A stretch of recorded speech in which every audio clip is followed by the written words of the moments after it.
السلام علیکم ورحمۃ اللہ وبرکاتہ۔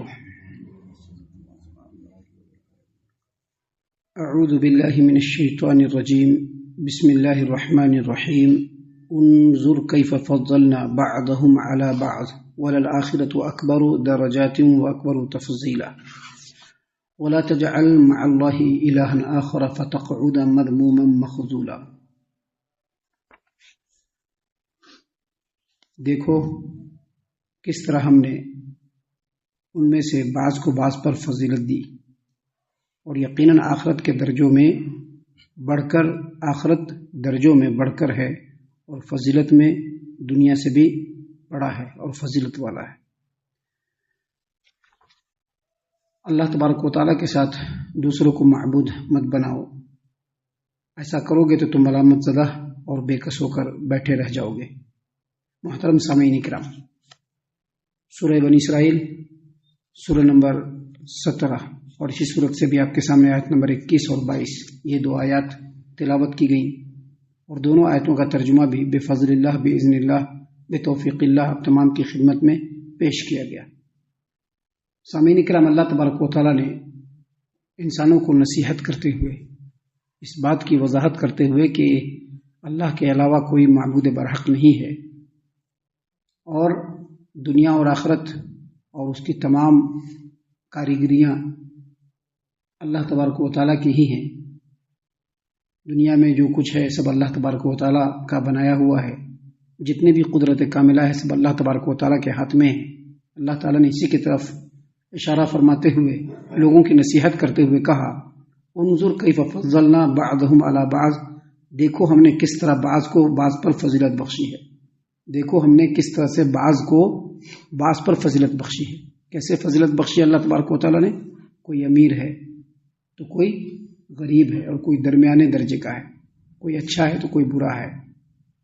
کسی کو اللہ تبارک و تعالیٰ نے علم اور تقوی میں فضیلت دی ہے تو کوئی اس کے مقابلے میں کم ہے۔ کوئی اللہ تبارک و تعالیٰ کی نظر میں بڑا پسندیدہ ہے تو کوئی اس کے مقابلے میں کم ہے۔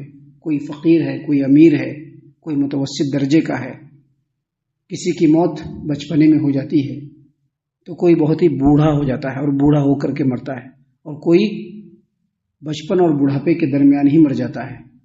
وہ اللہ تبارک و تعالیٰ نے بعض کو بعض پر فضیلت دی ہے، بعض اعتبار سے، دولت کے اعتبار سے بھی، عمر کے اعتبار سے بھی، اچھائی اور برائی کے اعتبار سے بھی اللہ نے بعض کو بعض پر فضیلت دی۔ اللہ نے فرمایا کہ دیکھو ہم نے کس طرح سے بعض کو بعض پر فضیلت دی ہے۔ یہ دنیا کا معاملہ ہے کہ دنیا میں کوئی یکساں نہیں ہے، سب کو اللہ تبارک و تعالیٰ نے مختلف بنایا ہے۔ اور آخرت میں جو ہوگی، آخرت اللہ نے فرمایا وَلَلْآخِرَةُ أَكْبَرُ دَرَجَاتٍ وَأَكْبَرُ تَفْضِيلًا، اور آخرت درجوں میں دنیا سے بڑھ کر ہے۔ یعنی یہ مت سمجھو کہ بس دنیا میں جو ہو گیا ختم ہو گیا، دنیا میں تو جو کچھ ہے وہ اللہ کی طرف سے مقدر ہے۔ دنیا میں جو کچھ ہے وہ اللہ کی طرف سے مقدر ہے۔ کسی کو دولت مل گیا وہ اللہ کی طرف سے مل گیا، کوئی امیر ہو گیا تو وہ اللہ کی طرف سے ہو گیا، کسی کو غربت اور مفلسی ہے تو وہ بھی اللہ کی طرف سے مقدر ہے۔ کوئی اچھا ہے، کوئی برا ہے، کوئی جلدی مر جانے والا ہے، کوئی فل بڑھاپے تک رہنے والا ہے، کوئی بڑھاپے اور بچپنے کے درمیان مرنے والا ہے، یہ سب اللہ کے اختیار میں ہے۔ لیکن آخرت کے درجات جو ہیں وہ دنیا کے درجات سے بڑھ کر کے ہے اور زیادہ بڑے ہیں۔ اللہ نے فرمایا وَلَلْآخِرَةُ اکبر درجات و اکبر تفضیلا، اور آخرت درجوں میں دنیا سے بہت برتر اور برتری میں کہیں بڑھ کر کے ہے، بہت برتر اور برتری میں کہیں بڑھ کر کے۔ کیسے؟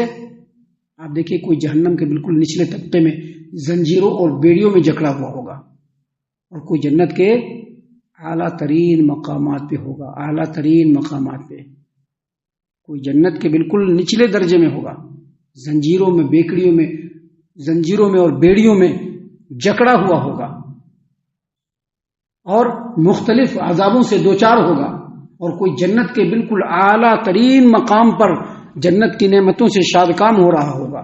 سامعین کرام، یہ جو جنت اور جہنم کی بات ہے یہ، لیکن صرف جنت کی اگر بات کریں تو جنت کے درجات جو ہیں، جو اللہ تبارک و تعالیٰ نے جنت میں مختلف درجات بنائے ہیں، جنت کے 100 درجے ہیں، اور ہر ایک درجہ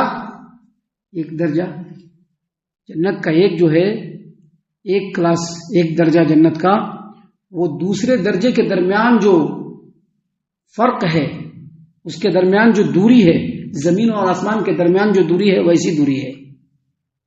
جنت کے 100 درجے ہیں اور ہر درجے کے درمیان جو دوری ہے وہ زمین اور آسمان کے درمیان کی جو دوری ہے وہ دوری ہے۔ دیکھیے ایک حدیث ہے جس کو امام بخاری رحمۃ اللہ علیہ نے صحیح البخاری کتاب بدء الخلق اور امام مسلم رحمۃ اللہ علیہ نے صحیح مسلم کتاب الجنت و صفت نعیمها و اہلیہا میں، اور امام ترمذی نے جامع ترمذیہ باب المناقب کے اندر عبداللہ بن مسعود رضی اللہ ایک روایت نقل کی ہے کہ جنت کے اندر جو آدمی بلند بالا درجات پہ ہوں گے، جنت کے اندر جو آدمی بالکل بلند بالا درجات پہ ہوں گے، وہ اعلیٰ علیین میں جو جنت میں رہنے والے ہوں گے ان کو دیکھنے کے لیے اس طرح سے سر اٹھائیں گے جیسے آسمان کے افق میں کچھ ستارے جو باقی رہ جاتے ہیں اس کو دیکھنے کے لیے کیسے آدمی سر اٹھاتا ہے، ویسا جنت کے بلند بالا درجوں میں رہنے والے اعلیٰ علیین والوں کو دیکھنے کے لیے سر کو اٹھانا پڑے گا، اتنا اونچا درجہ ہوگا۔ اللہ تبارک و تعالیٰ نے اسی بات کو یہاں پر بیان کیا ہے کہ وَلَلْآخِرَةُ أَكْبَرُ دَرَجَاتٍ وَأَكْبَرُ تَفْضِيلًا، اور آخرت درجوں میں دنیا سے بہت برتر اور برتری میں بہت بڑھ کر ہوگا۔ ایک درجہ جو ہوگا وہ دوسرے درجے کے مقابلے میں زمین و آسمان کے درمیان جو ڈسٹینس ہے، جو دوری ہے، بالکل وہی دوری ہوگی، اور جنت کے اندر 100 درجے ہوں گے۔ تو اللہ تعالیٰ نے اسی لیے فرمایا کہ جہنم کی بھی درجات ہوں گے، جنت کی بھی درجات ہوں گے۔ ان تمام باتوں کو بیان کرنے کا مقصد یہ ہے کہ آدمی ابھی سے سچیت ہو کر کے اپنے رب کو اپنا رب سمجھ کر کے اس کی عبادتوں میں مشغول ہو کر کے شرک سے بچ کر کے اللہ کا فرما بردار بندہ بن کر کے آخرت کے جنت کی نعمتوں کو اور بلند ترین درجات کو حاصل کرنے کی کوشش کرے۔ محترم سامعین کرام، آگے اللہ تبارک و تعالیٰ نے فرمایا وَلَا تَجْعَلْ مَعَ اللَّهِ إِلَٰهًا آخر، آپ اللہ کے ساتھ کوئی دوسرا معبود نہ مقرر کریں۔ بھی کرتے ہیں ابھی اللہ کے ساتھ دوسرے معبود کی جب بات ہوتی ہے تو پہلے جو ہم لوگوں کے دل میں اور دماغ میں آتا ہے وہ یہ کہ ہندو لوگ، غیر قوم، یہی آتا ہے نا کہ غیر قوم جو ہے وہ اللہ کے ساتھ غیروں کو جو ہے پوجتے ہیں۔ اللہ اوپر والے کو بھی کہتے ہیں کہ اوپر والا مالک، اور سامنے مٹی اور پتھر کے بتوں کو بھی پوجتے ہیں، دیول پہ جا کر کے بتوں کے سامنے جھکتے ہیں، ان کی پوجا پاٹ کرتے ہیں، ان کی نظر و نیاز چڑھاتے ہیں، ان کے پیر پر پڑتے ہیں۔ لیکن آپ سمجھ لیجئے کہ صرف غیر قوم نہیں، مسلمان بھی شرک کر رہا ہے۔ یہاں پر اللہ تبارک و تعالیٰ نے پوری امت کے لوگوں کو کہا ہے، اس دنیا کے تمام لوگوں کو مخاطب کرتے ہوئے کہا ہے۔ مسلمان کرتے ہیں نا، آپ کہیں بھی جا کر کے دیکھ لیجئے، مزاروں پہ جاتے ہیں کہ نہیں جاتے، باباؤں کے سامنے جھکتے ہیں کہ نہیں جھکتے، ان سے اپنی مرادیں مانگتے ہیں کہ نہیں مانگتے ہیں، ان کے اوپر چادر چڑھاتے ہیں کہ نہیں چڑھاتے ہیں، پھول مالا بھی چڑھاتے ہیں کہ نہیں چڑھاتے ہیں نا، حتیٰ کہ جا کر کے سجدہ بھی کرتے ہیں، ان کے نام کے اوپر جانور بھی ذبح کرتے کہ نہیں کرتے ہیں۔ یہ سب شرک ہے۔ اللہ تبارک و تعالیٰ نے تمام بندوں کو مخاطب کرتے ہوئے کہا وَلَا تَجْعَلْ مَعَ اللَّهِ إِلَٰهًا آخر، ہر مکلف آدمی کو مخاطب کرتے ہوئے کہا کہ رب تعالیٰ کی عبادت میں کسی کو شریک مت ٹھہراؤ۔ ابھی جانور ذبح کیا نا غیر اللہ کے نام پہ، یہ بھی عبادت ہے۔ کہا نا یا علی المدد، یہ بھی عبادت ہے۔ کہا نا یہ خواجہ بابا ہماری مرادوں کو پوری کر دے، یہ بھی عبادت ہے۔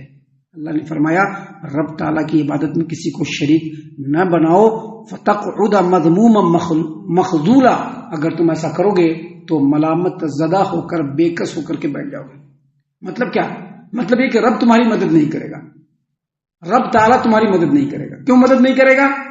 اس لیے مدد نہیں کرے گا کیونکہ تم اللہ کو چھوڑ کر اللہ کے ساتھ غیر اللہ کی عبادت کر رہے ہو، اس لیے اللہ تمہاری مدد نہیں کرے گا۔ آج جو مدد نہیں آ رہی ہے اس کی وجہ یہی ہے، 90% مسلمان آج شرک کر رہا ہے، 90% یا اس سے بھی زیادہ مسلمان شرک کر رہا ہے، مختلف انداز میں شرک کر رہا ہے، اسی لیے اللہ کی مدد نہیں آ رہی ہے۔ اللہ نے فرمایا اگر تم رب تعالیٰ کی عبادت میں کسی کو شریک ٹھہراؤ گے پھر تم ملامت زدہ اور بے کس ہو کر کے بیٹھے رہ جاؤ گے۔ مطلب یہ کہ رب تعالیٰ تمہاری مدد نہیں کرے گا، اللہ تعالیٰ تم کو اس کے حوالے کر دے گا جس کو تم رب تعالیٰ کی عبادت میں شریک ٹھہرا رہے ہو، اور وہ تمہارے نفع نقصان کا مالک نہیں ہے، کیونکہ نفع اور نقصان کا مالک کون ہے؟ صرف رب العالمین، دوسرا کوئی نہیں۔ گئے بابا کے دربار میں جا کر کے انگوٹھی لے لیا، کیا ہوگا بھائی؟ تو اس سے تمام بگڑی بن جائے گی. نہیں بننے والا ہے، نہیں بننے والا ہے. اللہ تم کو اس کے حوالے کر دیا، جاؤ جو تمہارا مقدر ہے تم کو مل جائے گا، لیکن اللہ کی مدد نہیں آئے گی. آج جو مسلمان ذلیل و خوار ہیں اور ذلیل و رسوا ہیں، اس کے پیچھے یہی سب سے بڑی وجہ ہے کہ مسلمانوں نے اللہ کو چھوڑ کر کے ہر ایک کی عبادت کرنا شروع کر دیا مختلف انداز میں. اللہ نے فرمایا کہ دیکھو اگر تم رب تعالیٰ کی عبادت میں کسی کو شریک بناؤ گے، نہ بناؤ، اگر بناؤ گے تو کیا ہوگا؟ پھر تم ملامت زدہ اور بے کس ہو کر کے بیٹھ جاؤ گے. کوئی تمہارا پرسان حال نہیں ہوگا، کوئی تمہارا یار و مددگار نہیں ہوگا، بالکل بے یار و مددگار ہو جاؤ گے. دیکھیے ایک حدیث ہے جس کو امام احمد نے اپنی مسند کے اندر عبداللہ بن مسعود رضی اللہ عنہ سے روایت کیا ہے کہ رسول کریم صلی اللہ علیہ وسلم نے فرمایا کہ اگر کسی آدمی کو فاقہ پہنچے، یعنی بھوک، کھانے کے لیے کچھ نہیں اور بھوک لگ گیا، فاقہ کشی ہو گئی، بھوک بھی لگ رہا اور کھانے کے لیے کچھ نہیں، اسی کو کہتے ہیں فاقہ کشی. صبح میں نہیں کھایا، دوپہر میں نہیں کھایا، شام میں نہیں کھایا، اس کو کہتے ہیں فاقہ کشی. اگر تم میں سے کسی کو فاقہ پہنچے اور وہ اسے لوگوں پر چھوڑ دے تو اس کی بھوک کبھی بھی دور نہیں ہوگی، کبھی بھی اس کی بھوک، اس کا فاقہ دور نہیں ہوگا. لیکن اگر اس فاقہ کو وہ اللہ تبارک و تعالیٰ پر چھوڑ دے تو اللہ تعالیٰ اس کو بے نیاز کر دے گا. کیسے؟ جلدی عطا کر کے یا موت دے کر کے. یا تو جلدی عطا کر دے گا یا پھر اس کو جلدی موت دے دے گا تاکہ اس کو دوسروں کا محتاج نہیں بننا پڑے. یہ اللہ تبارک و تعالیٰ کی سنت ہے. لہذا ہمیں اپنے ہر معاملے میں صرف اللہ پر بھروسہ کرنا چاہیے، صرف اپنے رب پر بھروسہ کرنا چاہیے، دوسرے کسی پر بھی نہیں. کیونکہ دوسروں پر بھروسہ کریں گے اللہ چھوڑ دے گا آپ کو، اللہ پر بھروسہ کریں گے اللہ آپ کو تھامے رہے گا ہمیشہ. کیونکہ اللہ تبارک و تعالیٰ جب باغی کو دے سکتا ہے، گناہگاروں کو دے سکتا ہے، سرکشوں کو دے سکتا ہے، تو کیا اپنے نیک بندوں کو ایسے ہی چھوڑ دے گا؟ نہیں. اللہ تبارک و تعالیٰ تو ہر حال میں اپنے نیک بندوں کے ساتھ ہے. ہم اللہ سے دعا کرتے ہیں کہ اللہ تعالیٰ ہم تمام کو ان تمام باتوں کے اوپر خوب غور و فکر اور تدبر کرنے کے ساتھ ساتھ ان باتوں کے اوپر عمل کرنے کی بھی توفیق عطا فرمائے. آمین. اللہ تعالیٰ ہم تمام کو صحیح معنوں میں پکا سچا مومن مسلمان بنائے، اللہ اور اس کے رسول صلی اللہ علیہ وسلم کی اطاعت و فرما برداری کرنے والا بنائے، صحابہ کرام رضی اللہ عنہم کے طریقے پر چلنے والا بنائے، جنت الفردوس میں جگہ عطا فرمائے. اے اللہ ہم تمام کو جہنم سے پناہ دے. اے رب العالمین ہم تمام کو جہنم سے پناہ دے. اے مالک الملک ہم تمام کو جہنم سے پناہ دے. آمین یا رب العالمین. وما علینا الا البلاغ المبین.